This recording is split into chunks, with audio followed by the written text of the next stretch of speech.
Subscribe and download over 1 million code snippet including this tutorial from codegive.com, link in the description below. Title: Exploring Selenium Alternatives for Web Scraping in Python. Introduction. Web scraping is a powerful technique for extracting information from websites, automating repetitive tasks, and gathering data for various purposes. While Selenium is a popular choice for web scraping due to its browser automation capabilities, there are alternative libraries that may better suit certain scenarios. In this tutorial, we'll explore three notable alternatives: beautifulsoup, requests HTML, and scrapy. Installation. Code example. Installation.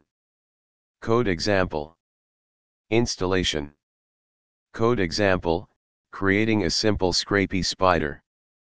Edit the spider in the generated spiders/example_spider.py file. To run the scrapy spider. Conclusion.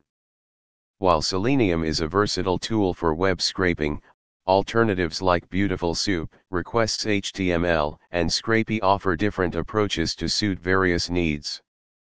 Depending on your project requirements, you can choose the library that best fits your use case and enhances your web scraping experience in Python. ChatGPT.